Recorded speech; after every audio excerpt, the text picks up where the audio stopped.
말씀을 전가하실 이상용 목사님은 저희 교단 선교사님이시고 또 성경번역 선교회 소속이 되셔서 네팔은 우리가 히말라야산, 에베레스트산 하는 그 세계에서 가장 높은 산들이 있는 곳인데, 그 네팔에서 세르파족이라고 하는, 우리가 한번 세르파 하면은 에베레스트산 등반할 때 같이 따라가는 분들 보고 세르파 그렇게 하는 것 같은데요. 아마 그 부족들을 성경 번역하기 위해서 지난 수십 년 동안 헌신하시고 이제 드디어 신약 성경이 다 번역되어서 그들 책으로 출판하기 위해서 오셨고, 또 저희 교단 선교사회 회장님이시기도 하시고 그렇습니다. 제가 오늘 식사 교제하면서 들으니까 우리 조성래 장로님을 어릴 때 교회로 인도했던 분이다, 그렇게도 말씀하시더라고요. 조성래 장로님하고 초등학교 때 친구고 그런 분입니다. 나오실 때 우리 할렐루야로 환영하고 또 하나님께 영광 돌리겠습니다. 할렐루야.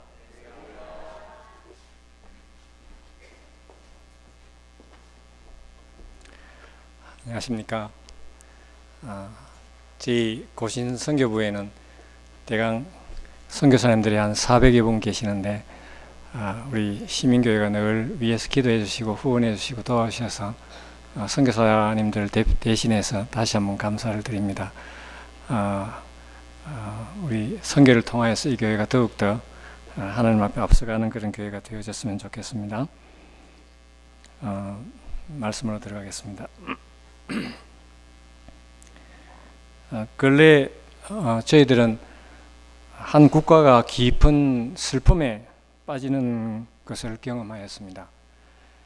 시간이 흘렀지만 이런 트라우마에서 회복되지 못하고 있습니다.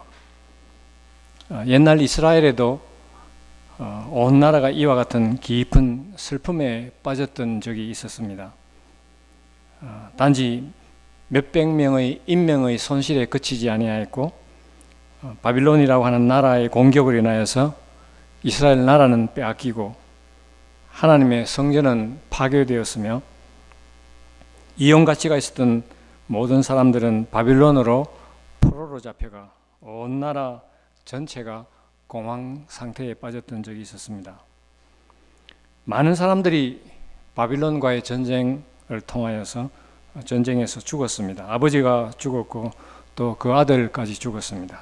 그나마 운 좋게 살아남았던 사람들은 포로로 잡혀가 나라의 존속 자체가 아주 위태로운 지경에 이르게 되었습니다. 두려움이 온 나라를 뒤덮고 있었습니다. 도무지 미래가 보이지 않고 다시 나라가 회복될 수 있을는지도 불확실했었습니다. 이런 상황에서 역사를 뛰어넘어 우리 사람들이 보통 하게 되는 아주 자연스러운 질문 하나가 있습니다. 그것은 하나님께서 과연 우리를 버리셨는가? 라고 하는 질문입니다. 저도 신앙인의 한 사람으로서 저의 삶을 통해 하나님께 드렸던 한 가지 질문이 있었습니다. 그것은 하나님께서 어떤 경우에 혹 우리를 완전히 외면할 수도 있으신가? 저는 성경번역 선교사로서 지난 26년간 네팔에서 사역하였습니다. 오랜 세월이 지났지만 도무지 끝날 것 같이 보여지지 않던 저의 사역을 놓고 혹시 하나님께서 저를 외면하고 계시지 않나라고 하는 그런 두려움에 빠진 적이 있었습니다.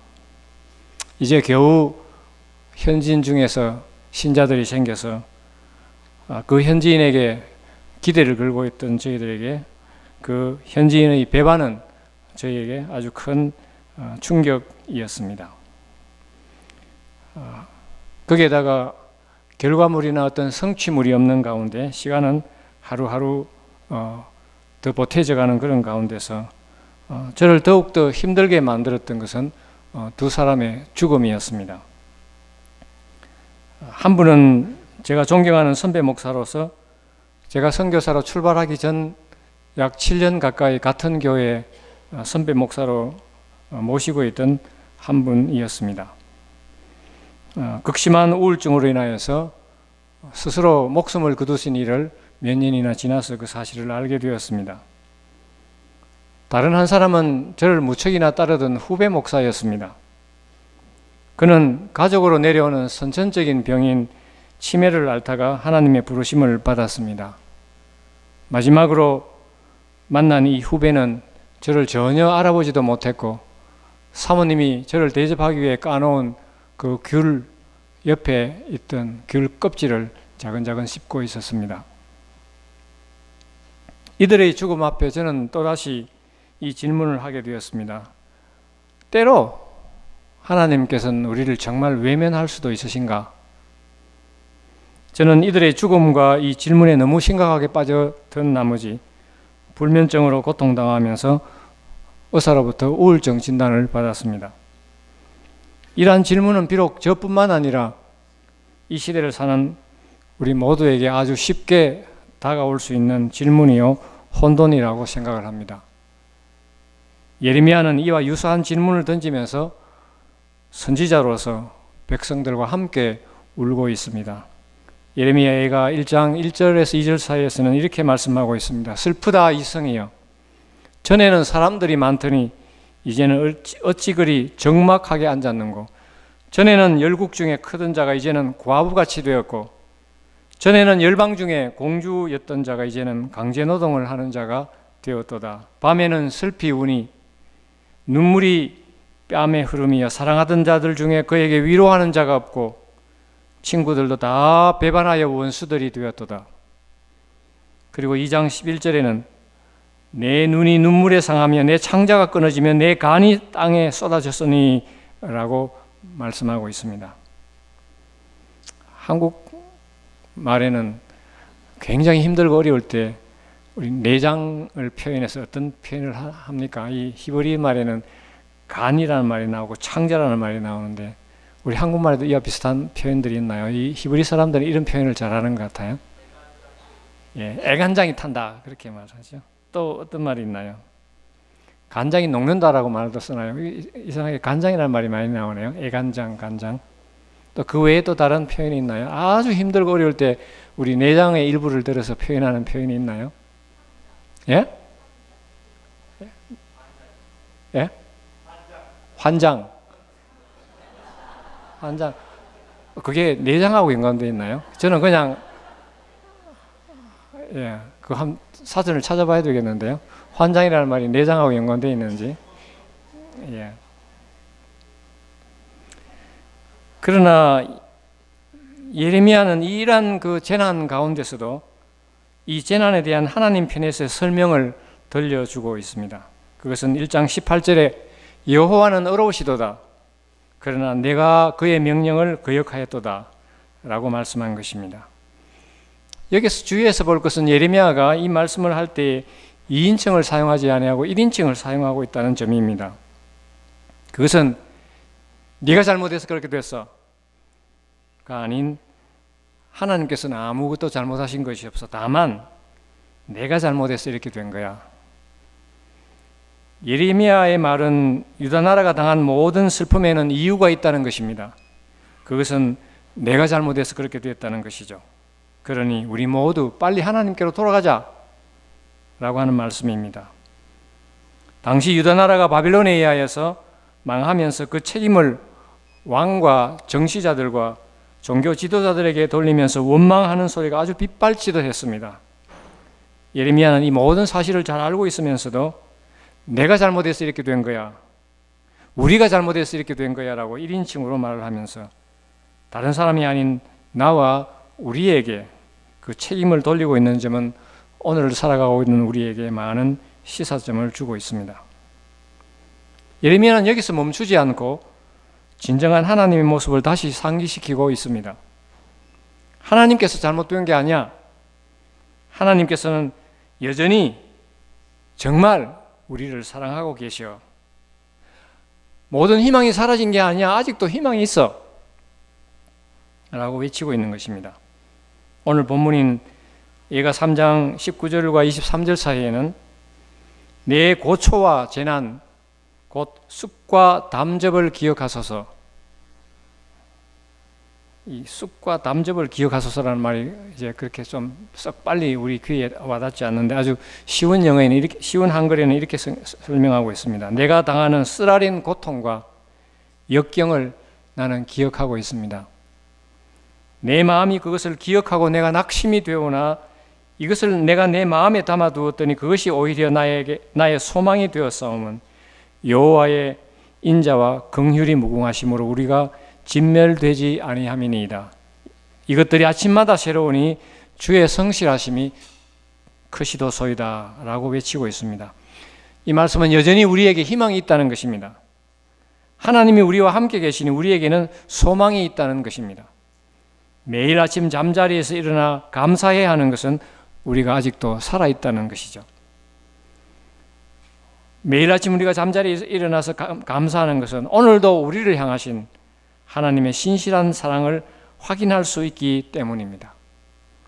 이 성경 규절이야말로 하나님의 성실하신 성품에 대해서 참 잘 설명하고 있는 규절 중에 하나라고 생각됩니다.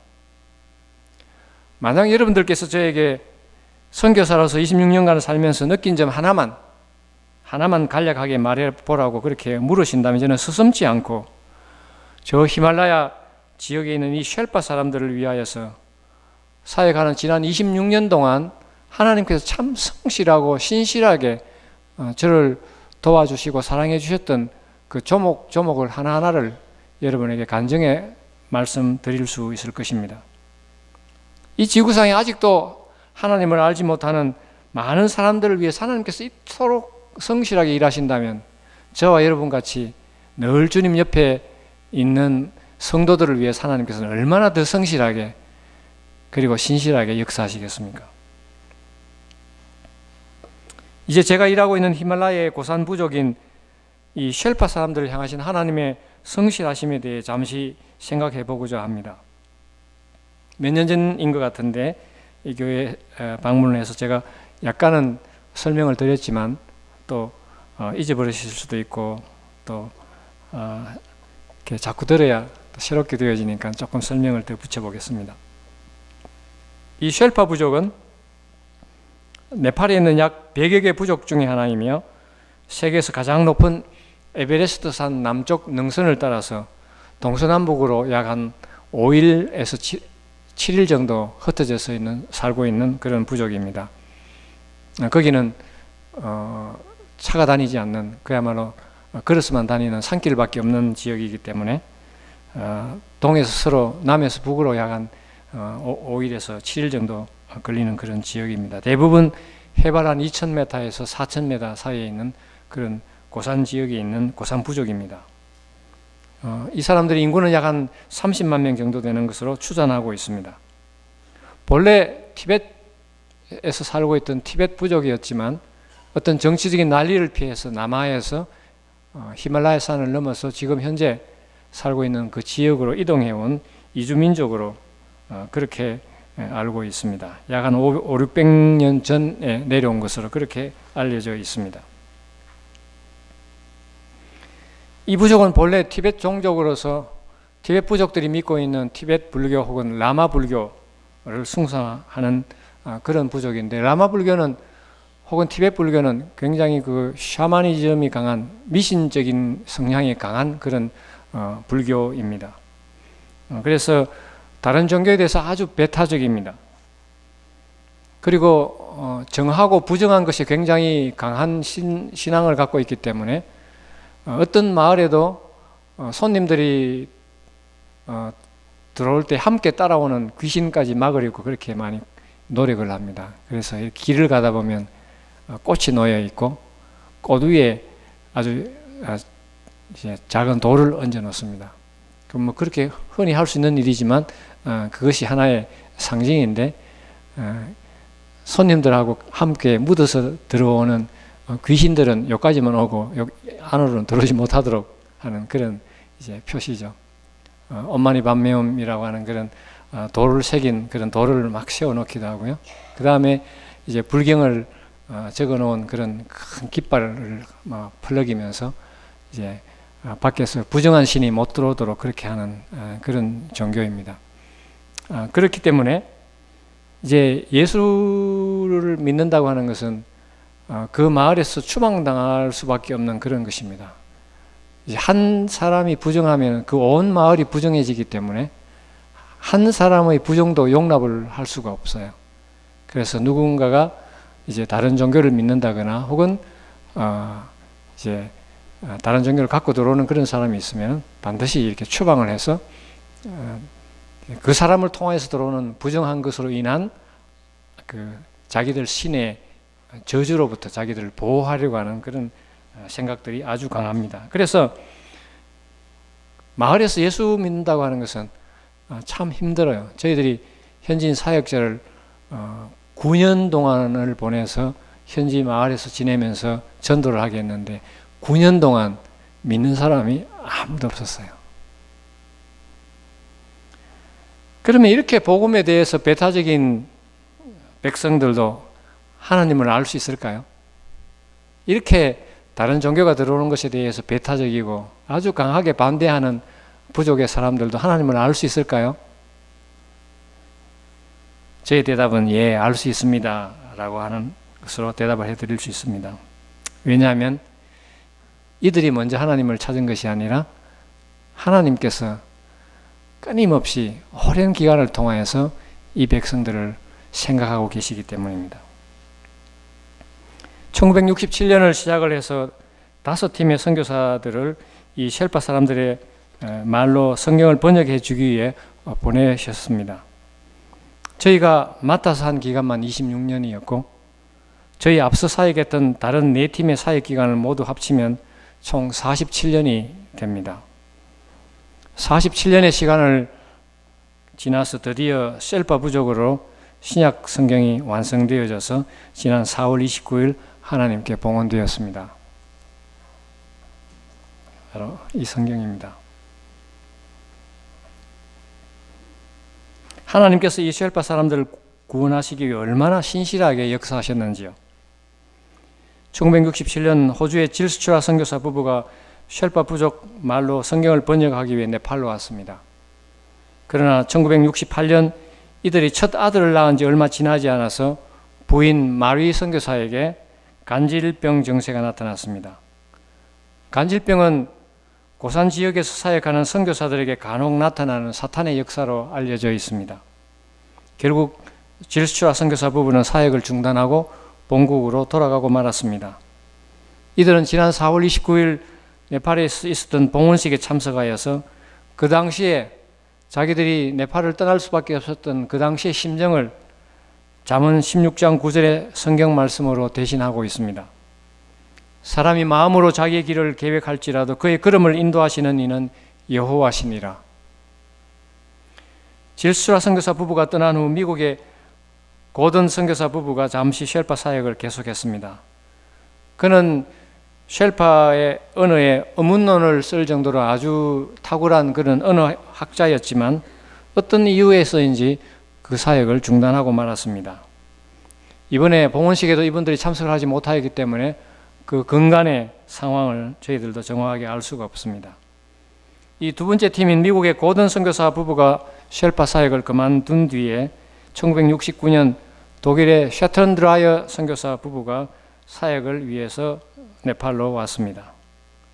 6년 정도 사역을 한 뒤에 독일 본부는 이 샤턴드라이어 선교사 부부가 워낙 탁월한 분들이었기 때문에 잠시 한 2년 동안은 본부에 와서 본부 대표로 일을 해달라고 하는 그런 요청을 하게 되었습니다. 그래서 잠시 네팔을 떠나 있는 동안에 사건이 터졌습니다. 그것은 당시 네팔에는 약 한 100여 명의 국제적으로 사역하는 선교사들이 사역을 하고 있었습니다. 워낙 히말라야 험준한 지역을 들락거려야 되기 때문에 소형 비행기가 2대가 있을 정도로 아주 왕성하게 일을 하고 있던 중이었습니다. 그러나 1977년 네팔 정부는 이 선교사들이 그동안 지어놓은 집 이런 것을 이제 재산을 다 몰수하고 미국 CIA 스파이 행동을 했다고 하는 죄목을 붙여서 다 추방하고 말았습니다. 결국 이 독일 선교사 부부는 이 추방에 밀려서 결국 네팔로 다시 돌아오지 못하고 말았습니다. 마지막 네팔에서 떠나면서 마가복음 초역본을 이렇게 인쇄를 하고 떠났는데 그 초역본 인쇄본은 결국 믿는 사람들이 아무도 없었던 관계로 그냥 사장되고 말았습니다. 얼마 전에 이분들이 저와 만나서 이야기를 하는 중에 그 당시 네팔을 떠날 수밖에 없었고 쉘파 사역을 그만둘 수밖에 없었던 이유 중에 하나가 그때 믿는 사람이 한 사람이라도 있었다면 그 사역을 계속 할 마음이 있었을 텐데 믿는 사람은 아무도 없고 또 네팔 정부로부터 블랙리스트에 올라가 있어서 네팔로 들어갈 수 없는 상황이었기 때문에 도무지 그 사역을 계속할 수 없었노라고 그렇게 말하는 것을 듣게 되었습니다. 세 번째 틈이 더 이상 네팔로 돌아올 수 없는 상황이 되자 그 다음으로 사역을 계속한 것은 노르웨이의 웬델 선교사 부부입니다. 이들은 1975년 네팔에 잠시 와서 훈련을 받던 중에 조금 전에 말씀드렸던 네팔 정부로부터 추방을 당하고 말았습니다. 필리핀에 가서 잠시 있는 동안에 1984년 노르웨이 정부는 어느 나라에 가든지 그 노르웨이 가족들 특별히 교육을 굉장히 신경을 쓰는 것을 보았습니다. 그래서 사람들이 별로 많지 않지만 꼭 자기 나라 말로 교육하는 학교를 세우고 있습니다. 그래서 네팔에도 노르웨이 학교가 있었는데 그 학교의 선생님으로서 이제 자리가 생겨서 네팔로 다시 들어가게 되었습니다. 원래 이 부부 두 사람 다 학교 선생님 출신들입니다. 그러나 이 가정을 향하신 하나님의 뜻이 무엇이었을까요? 1987년 3월 남편인 닥 웬델 선교사가 강한 바람이 불던 날 지붕을 수리하기 위해서 3층 지붕을 옥상으로 올라갔다가 그만 돌개바람에 휘말려서 땅에 떨어지는 그런 사고를 당했습니다. 폐가 찢어지고 갈비뼈가 부러져서 급히 노르웨이 정부가 보내준 병원 비행기를 타고 후송이 되었지만 결국 생명은 건졌지만 하반신 불구가 되는 것은 막을 수가 없었습니다. 닥 선교사는 하반신 불구가 되었음에도 불구하고 사역을 계속하기 위해서 1988년 4월 달에 네팔로 다시 돌아옵니다. 이번 4월 봉헌식에 참석한 닥 선교사의 부인 오사 선교사는 당시의 상황을 이렇게 말합니다. 남편이 하반신 불구가 되어서 움직임에는 문제가 있었지만 머리는 바로 쓸 수 있으니까 들어갈 수 있었노라고 그렇게 말하는 것을 보았습니다. 저희 부부는 1988년 5월달 처음 네팔에 들어갔습니다. 저희는 본래 중국 쪽에 관심이 있었는데 네팔 들어가서 보니까 바로 위가 이제 중국 땅이었고 티벳 사람이 살고 있어서 하나님께서 이 티벳 사람을 위해서 이쪽으로 보냈구나 그런 생각을 하면서 네팔 사람들 가운데서 티벳 부족들과 제일 가까운 종족이 어딘가를 살펴보니까 쉘파 사람들이 제일 가깝고 쉘파 부족 역시 이제 티벳 부족이었으니까 말도 비슷하고 이제 그런 문화도 아주 비슷한 것을 보게 되었습니다. 그래서 이제 쉘파를 생각을 하고 있었지만 이미 닥 웬델 선교사 부부가 그 일을 하고 있었기 때문에 이것이 아닌가 하나님 뜻은 다른 곳에 있는가 그렇게 생각을 하는 중에 닥 선교사로부터 이제 제의를 받았습니다. 자기는 하반신 불구니까 산악지대 들락거리는 게 어렵다. 그러니까 같이 일하면 어떻겠냐라고 하는 그런 제의를 받았는데 저희가 아직도 그 결정도 하기 전에 닥 선교사에게 다른 문제가 생겼습니다. 복부에 암이 생긴 것입니다. 결국 닥 선교사는 그 이듬해 4월 하나님의 부르심을 받았습니다. 그 사역이 저희에게 넘어와 1989년 6월부터 공식적인 일을 시작했습니다. 1967년도부터 일을 시작했으니 이미 수십 년이 지났지만 그 가운데 믿는 사람은 아무도 없는 상황이었습니다. 그렇다고 저희가 들어가자마자 바로 이렇게 믿는 사람이 생긴 것도 아니고요. 저희들이 들어가서 5년 뒤에 5년이나 걸려서 이제 첫 믿는 사람이 생기게 되었습니다. 그 당시 네팔 정부는 선교사라고 하는 신분을 알게 되면 추방하는 그런 상황이었습니다. 그래서 비자를 받기 위해서 저희 사역과는 전혀 관계없는 네팔 한국어 사전을 출판하는 그런 계획을 세우고 일을 시작했습니다. 전혀 관계없는 네팔어 한국어 사전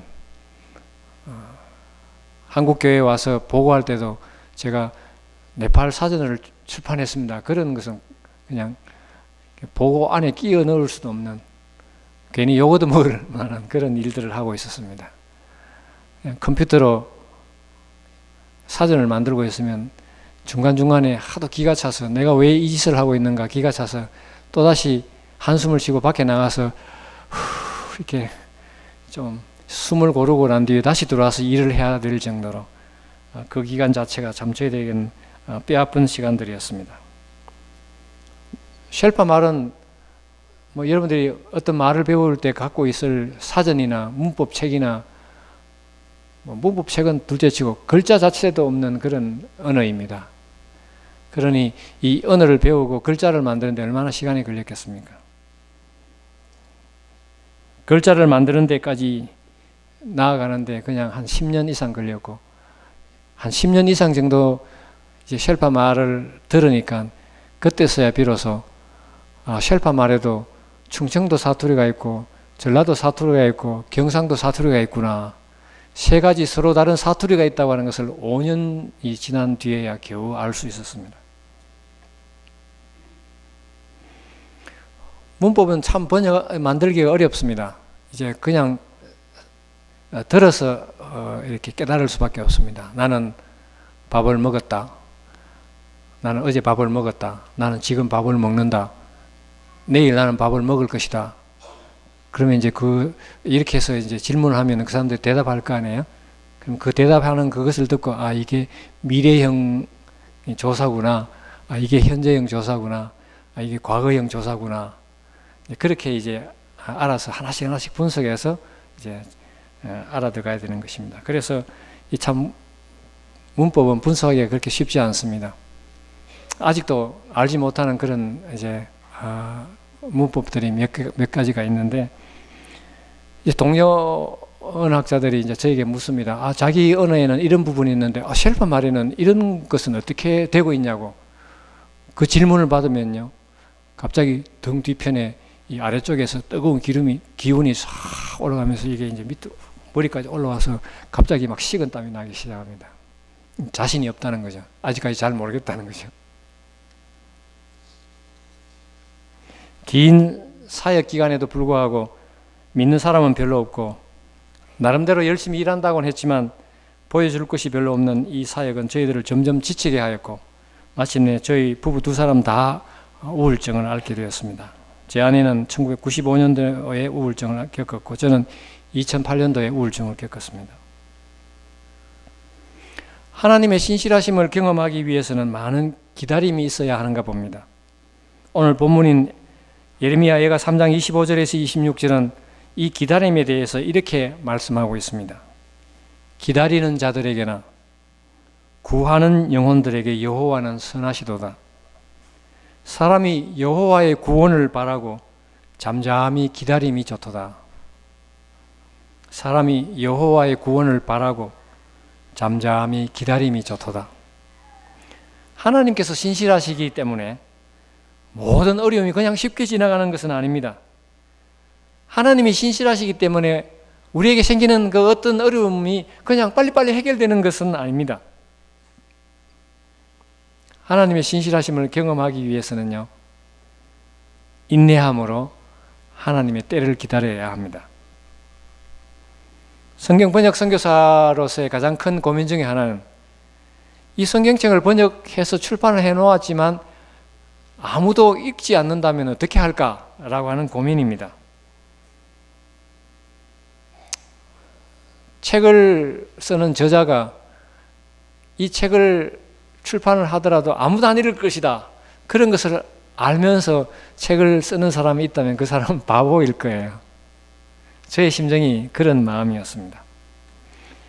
지난 26년 동안 저를 괴롭혀온 질문 중에 하나는 아무도 안 읽어주면 어떻게 할까? 시간이 날 때마다 저희 부부는 하나님께 부르짖었습니다. 하나님, 쉘파 사람들 중에 믿는 사람들을 세워주십시오. 하루는 인근 카페트 공장에 쉘파 사람들이 일하고 있다는 소문을 듣고 찾아가서 친자매인 두 여자를 만나게 되었습니다. 이 두 여자들과 교제를 시작을 하면서 그들을 교회로 인도하게 되었고, 처음으로 믿는 사람이 생기게 되었습니다. 그러면서 믿는 사람이 하나씩 둘씩 생기면서 이제 당신 부족 이 30만 명이나 되는데 이 사람들을 위해서 우리 함께 기도하자. 누가 우리를 위해서 기도하겠느냐. 그래서 같이 기도하는 모임을 그때부터 시작을 했습니다. 그래서 그 이름을 쉘파 펠로십이라고 정하고 그 쉘파 펠로십을 2007년까지 계속했습니다. 2007년 정도가 되었을 때 쉘파 사람들이 이제 한 40명, 50명이 되면서 우리도 교회를 세웠으면 좋겠다라고 해서 2007년에서 비로소 쉘파 교회가 시작이 되었습니다. 이제는 쉘파 교회뿐만 아니라 주위에 여러 군데 이제 쉘파 사람들 중에 믿는 사람이 생겼다고 하는 사실을 알게 되었습니다. 그래서 근래는 이제 네팔 전체 사람들, 전체 민족들 중에서 특별히 쉘파 사람들 가운데서 믿는 사람들 함께 모여서 이제 컨퍼런스를 하자. 그렇게 해서 쉘파 컨퍼런스가 매년 한 차례씩 모입니다. 이제 모이면은 이제 어떨 때는 뭐 한 200명 가까이 모이기도 합니다. 그래서 이제는 이제 출판해 놓으면은 그래도 독자가 한 200명 정도는 되겠구나. 그렇게 생각을 하고 또 하나님께서 이 출판된 성경을 통하여서 아직도 하나님을 알지 못하는 많은 사람들에게 복음이 전거되기를 소망하고 있습니다. 하나님의 성실하심이 우리를 늘 보호하고 있지만 우리 인생에서 찾아오는 어려움과 갈등은 여전히 우리를 괴롭히고 있는 것이 사실입니다. 오늘 본문의 32절은 이렇게 말씀하고 있습니다. 그가 비록 근심하게 하시나 그의 풍부한 인자하심에 따라 긍휼히 여기실 것입니다. 그의 풍부한 인자하심에 따라 긍휼히 여기실 것입니다. 만약 저희 부부 두 사람 다 우울증을 경험하면서 이제 그만하자, 한국 들어가자 그렇게 해서 이 사역을 중단했다면 쉘파 사역이 또 중단되어서 아마도 어떤 나라에서 온 사람이 될지 모르지만 오늘과 같은 이런 자리에서 아마 이렇게 설교를 할 것입니다. 5번째 팀으로 온 한국 선교사는 부부 둘 다가 우울증으로 고통을 겪다가 사역을 그만두는 바람에 저희들이 이제 6번째 팀으로 이렇게 사역을 하게 되었습니다. 아마 이렇게 보고를 할 뻔했습니다. 그래서 저희들은 하나님 5번째에서 끝냅시다. 저희들은 너무너무 내용을 잘 아니까요. 6번째 팀이 누가 될지 모르지만 오면은 상황이 뭐 쉬운 게 아니에요. 또 제가 겪었던 그 길을 그대로 겪어야 돼요. 10몇 년 동안 아마 사투리를 아는데 또다시 10몇 년이 걸렸을 거예요. 아마 글자를 만드는데 또 몇 년이 더 걸렸을지 모르겠습니다. 하나님 이것만은 막아주십시오. 그렇게 참 많이 기도했었습니다. 이제 세월이 지나 돌아보면 저희 두 사람 다 우울증을 경험한 것은 참 행운이었다고 그렇게 생각을 합니다. 인생의 가장 밑바닥을 경험할 수 있었고 죽음이란 것이 저 멀리 있는 게 아니라 바로 요 앞에 있어요. 약한 자와 아픈 자의 마음을 읽을 수 있으면 참 저희들이 받은 복 중에서 큰 복이었습니다. 한 번은 우울증을 앓고 있는 한 러시아 선교사, 부인 선교사와 함께 이제 경주에서 서울로 올라오는 고속버스를 함께 타게 되었습니다. 제 아내가 그 부인 선교사와 이야기하면서 그 부인 선교사에게 참 힘드시죠? 저도 옛날에 그랬는데요. 그 두 마디만 했어요. 그 부인 선교사는 남편도 몰라주는 자기 마음, 그렇다고 선교사로 다니면서 누구에게 자기 우울증 걸렸노라고 말할 수도 없는 그런 사정, 그 사정을 이 옆에 앉아있는 이 부인 선교사가 알아주니 얼마나 마음이 열렸겠어요. 그냥 경주에서 서울까지 올라오는 5시간을 계속 울고 있었습니다. 다른 사람들을 위로할 수 있는 힘을 저에게 주신 것입니다. 그것은 저희가 받은 그 어느 것보다도 더 큰 선물이었습니다. 32절 말씀과도 같이 비록 힘든 인생 중에서도 그의 풍부한 인자심을 따라 긍휼히 여기시는 하나님의 은혜가 이 기다림에 대한 보답입니다. 혹시 퍼즐 맞춰보셨나요? 저는 손자가 이제 4살 반인데 손자에게 퍼즐을 하나 사주었습니다. 조그마한 그림인데 그냥 퍼즐이 아주 커요. 그래서 이놈이 그렇게 풀어서 주었더니 금방 맞추더라고요. 한 뭐 7개, 8개 정도밖에 안 되는 그런 퍼즐이니까 나이가 어리지만 퍼즐을 금방 맞추더라고요. 근데 이게요, 500개가 넘는 그런 그림, 500개는 또 좀 쉬울 수 있을지 모르겠습니다. 1000개, 1500개로 올라가면요, 이건 장난이 아닙니다. 특별히 여러분들 퍼즐 맞춰보셨나요? 맞추면 제일 처음에 뭐부터 시작하시나요? 예, 제일 가에 테두리부터 시작하죠. 왜냐하면 한 면이 이렇게 라인으로 되어 있으니까 이제 거기부터 맞추기 시작합니다. 그 정도까지는 뭐 저도 잘 합니다. 근데 이제 그림이 온통 3분의 1이 같은 색깔이에요. 하늘 색깔이에요. 3분의 1이. 그러면 이건 진짜로 힘든 그런 일입니다. 기다림이라고 하는 것은 마치 퍼즐을 맞추는 것과 같습니다. 퍼즐 맞추는 것은 참 인내심이 필요합니다. 결국 26년간의 퍼즐을 맞추는 것이 다 맞추어져서 지난 4월 달에 이제 봉헌식을 드리게 되었습니다. 이 봉헌식에 처음으로 쉘파 사역을 시작했던 호주의 질수라 선교사 부부와 독일의 셰튼드라이어 선교사와 또 웬들 선교사 부인 등을 저희들이 다 좀 오시면 좋겠다고 그렇게 초청을 했었습니다. 이분들이 다 자기 차비를 들여서 가겠다고, 가서 축하를 해주겠다고. 저는 이제 뭐 축하받기 위해서 초청을 한 것이라기보다도 하나님께서 1967년도부터 얼마나 성실하고 신실하시게 우리 쉘파 사람들을 사랑해 주시는지를 우리 모두 다 함께 모여서 사람들 앞에 보여주자. 그것이 제가 초청한 이유였습니다. 그래서 그분들은 다 그 이유가 합당하다고 생각해서 자기 경비를 들여서 이렇게 다 오셨더랬습니다. 특히 감사했던 일은 저희 부부에게 성경 번역을 처음으로 소개를 해주셨고 또 성경 번역 선교사로 네팔에 갈 수 있도록 추천해 주셨던 미국의 칼 웬치 박사께서 성경 봉헌하는 일을 해주셨습니다. 이분은 연세가 84세나 되세요. 그런데 아직도 멕시코에 있는 한 부족인 친한텍 부족으로 구약을 번역하고 계세요.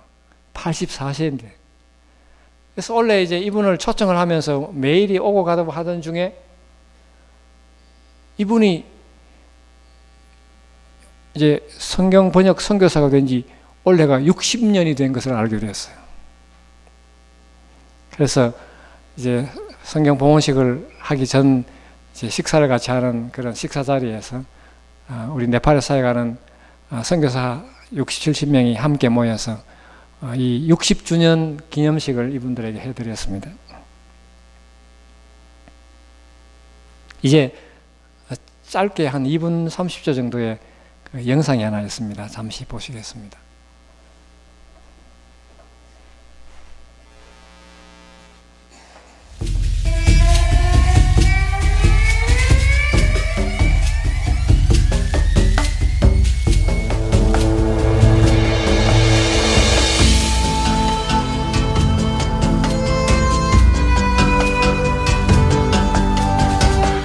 The Sherpa people think very differently because they are Buddhists, most of them. Underlying Buddhism is the animistic viewpoint and religion which is being practiced here all over the place.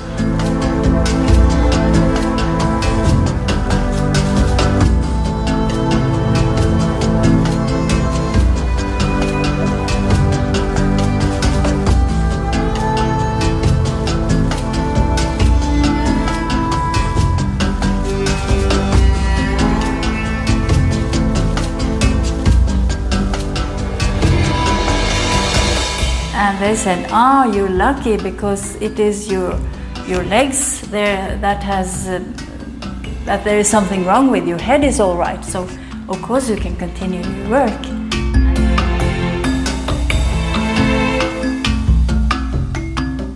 하나님 포기하시지 않은데 우리가 어떻게 포기할 수 있겠습니까?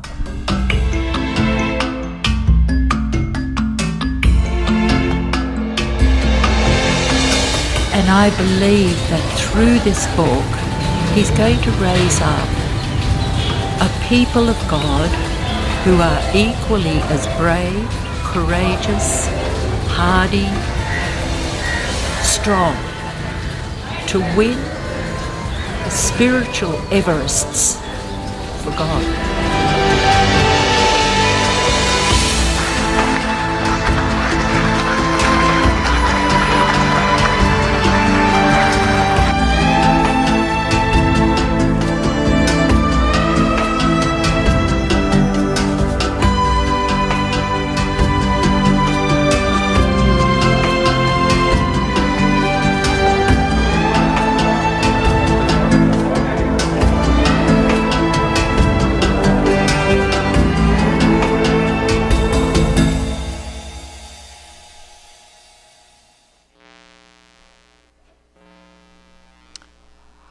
하나님은 정말 신실하시고 성실한 분이 아니신가요?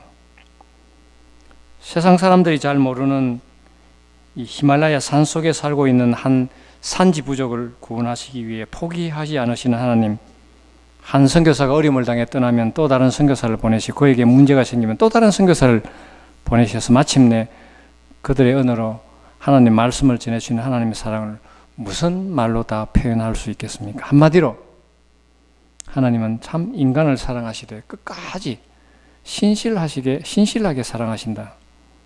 처음과 마지막이 전혀 다름이 없이 아주 성실하게 사랑하신다라고 말씀드릴 수 있을 것입니다. 이 하나님께서 쉘파 사람들만 사랑하실까요? 아니죠. 저와 여러분 우리 모두를 동일하게 그리고 신실하게 그리고 끝까지 사랑하실 것입니다. 주위를 돌아보면 우리를 두렵게 하고 침울하게 만든 오늘의 현실 속에서 우리가 위로를 받을 수 있는 곳은 어디에 있을까요? 결국 우리가 기댈 곳은 우리 하나님 한 분뿐이요. 진정으로 우리를 회복시켜 주실 수 있는 분은 하나님 한 분뿐이십니다. 그분은 신실하셔서 어제와 오늘이 동일하시며 그리고 오늘과 내일이 변함이 없는 분이십니다. 우리 모두 그분께로 나아가십시다. 주위가 우울하고 두려움으로 가득 차 있지만 하나님께서 우리를 사랑하셔서 이 땅에 보내주신 예수 그리스도 그분께만 우리의 초점을 모읍시다. 시편 50편 15절에 내가 환난 날에 나를 부르라. 내가 너를 건지리니 네가 나를 영화롭게 하리로다. 네가 나를 영화롭게 하리로다. 라고 하시는 말씀하시는 우리 하나님 앞으로 나아가십시다. 그리고 그분의 뜻과 말씀에 다시 순종하면서 우리 개인과 사회 그리고 이 한국 민족을 주님의 영광을 위해 써달라고 부르짖고 기도하십시다. 신실하신 우리 하나님께서 우리의 기도를 들어주시고 한국 교회를 향하신 그분의 선하신 뜻과 계획을 온전히 이루어 주실 줄로 믿습니다. 기도하시겠습니다. 신실하신 하나님, 성실하신 하나님, 참으로 감사합니다. 이 신실함과 성실함을 받을 수 있는 자격이 도무지 되지 못하지만 우리를 불러주신 우리 하나님 감사합니다. 하나님 그렇기에 우리의 남은 생애를 통하여서 우리 하나님께 참으로 우리의 모든 무릎을 주님께로만 꿇으며 모든 영광을 우리 하나님께로만 돌리며 우리 하나님께 감사하는 삶을 살아갈 수 있도록 주님 복 내려 주옵소서. 예수님 이름으로 기도하옵나이다. 아멘.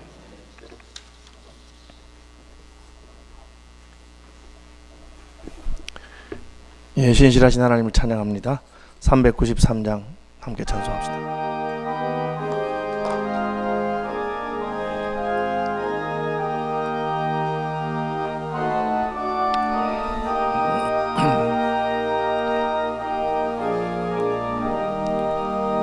오 신실하신 주 내 아버지여 늘 함께 계시니 두려움 없네. 그 사랑 변찮고 날 지키시며 오늘이 한결같네. 오 신실하신 주, 하신 주, 비를 베푸시고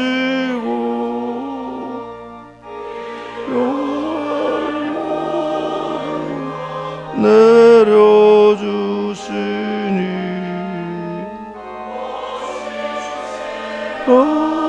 하신 주, 나의 우주,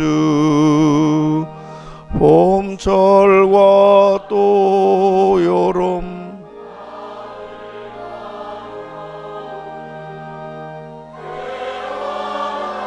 별들도 다 주의 곳, 만물이 주 영광 드러내도다. 신실한 주 사랑 나타내네. 오 신실하신 주, 오 신실하신 주,